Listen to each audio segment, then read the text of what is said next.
भरपूर जवाब दिया जा रहा था एज एक्सपेक्टेड। कलअदम BLA और BLF के दहशत गर्दों के ठिकानों को निशाना बनाया गया है। ईरान की हुदूद में कलअदम तंजीमों के ठिकानों को भी निशाना बनाया गया है।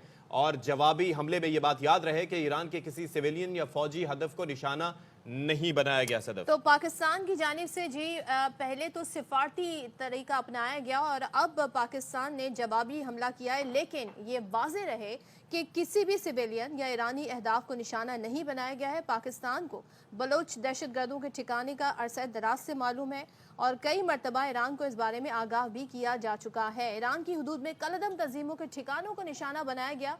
जवाबी हमले में ईरान के किसी सिविलियन या फौजी हदफ को निशाना नहीं बनाया गया और अगर ईरान की जानिब से फिर किसी किस्म की कोई इस तरह की हरकत की जाती है तो उसका भी भरपूर जवाब दिया जाएगा, क्योंकि पाकिस्तान हमेशा से अमन की बात करता रहा है अपने पड़ोसी ममालिक के साथ। लेकिन हमारी जो अमन की ख्वाहिश है या जो हम अमन को चाहते हैं कि वो परवान चढ़े, आगे बढ़े, उसको कोई हमारी कमजोरी ना समझे। और ये एक पाकिस्तान की तरफ से भरपूर और वाज़ेह जवाब है कुछ कि डिटेल्स हम जो है भरपूर तैयारी रखते हैं। वो मजीद इस हवाले से बता दें कि 40 से 50 किलोमीटर बॉर्डर से अंदर जाके निशाना बनाया गया है।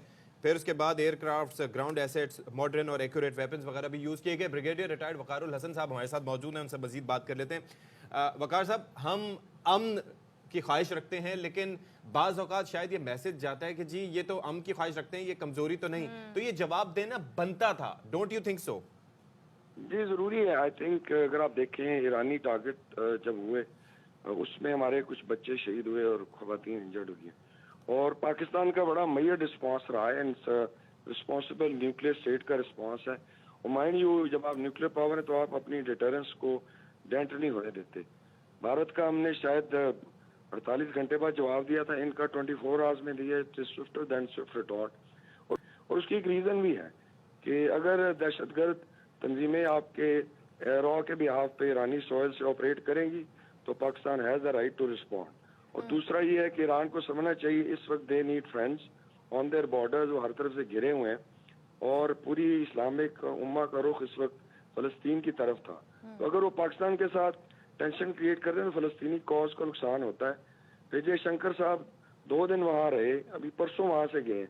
उनका जहाज अभी दिल्ली लैंड नहीं करता और मिसाइल पाकिस्तान में स्ट्राइक करता है। साहब, दैट इज द कंसर्न। आप जरा सोचिए कि हमारा वफ्द वहां पर मौजूद था, हमारे गवर्नर साहब वहां पर मौजूद थे, तिजारती हवाले से डिस्कशन चल रही थी, डिवोर्स में वर्ल्ड इकोनॉमिक फोरम के प्लेटफॉर्म पर वजीर आजम साहब की मुलाकात होनी थी ईरानी वजीर खारजा से। उस तमाम तर सूरत हाल के दौरान ये एक्शन, यानी कि there was no hostility whatsoever, फिर भी ये अनप्रोवोक्ड एक्शन क्यों? जी एग्जैक्टली, इसमें बल्कि दोनों नेवीज एक्सरसाइज कर रही थी, यानी दोनों मिलिट्रीज। सो इट मीन्स कितनी अंडरस्टैंडिंग है कि हमने सिक्योरिटी को जॉइंटली और पाक ईरान बॉर्डर को बॉर्डर ऑफ पीस डिक्लेयर किया है। पिछले 3-4 साल में हमने देखा है ट्रेड खुला है। अगर भारत की हिमा पे, और मजे की बात ये कि जो अटैक हुआ करमान में 4 फरवरी को ईरान में, बहुत बड़ा दहशतगर्द हमला, उसकी फिंगर पॉइंटिंग खुद IRGC ने इसराइल पे की थी और अमेरिका पे। और आप इसराइल को टारगेट नहीं करते, आप पाकिस्तान को करते हैं। इसका मतलब ये है कि आप बेसिकली एक प्रॉक्सी बन के, and who are you basically favouring. एक तरफ आप शोर मचाते हैं कि इजरायली गेम है और अगर आप इसी गेम का हिस्सा बनते हैं, Pakistan has the right to respond. और ये आई थिंक जो सोशल मीडिया पे एक कैंपेन शुरू हुई टू अंडरमाइन द मिलिट्री, जी के ये सोए हुए हैं, ऐसी कोई चीज नहीं। और भैया रिस्पॉन्स होता है, हमने सिविल कैजुअलिटीज मिनिमाइज करनी होती है।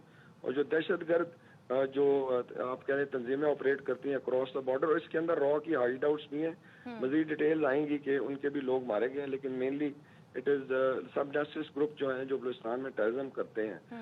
तो उस लिहाज से आई थिंक ये रिस्पॉन्स हो गया। इसमें ट्राई सर्विस का आई थिंक ग्राउंड, लैंड और एयर से अटैक किया गया और हाईटेक वेपन्स और बड़ी प्रिसीजन टारगेटिंग है इसके अंदर।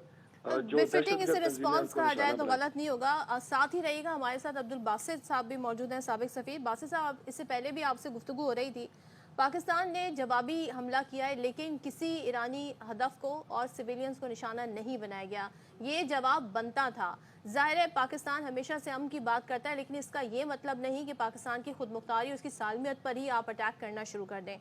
आप इस पर क्या रिस्पॉन्ड करेंगे जो पाकिस्तान की जानिब से जवाबी हमला किया गया है? बिल्कुल आप सही फरमा रही हैं, पाकिस्तान को रिएक्ट करना चाहिए था मेरे ख्याल में। 105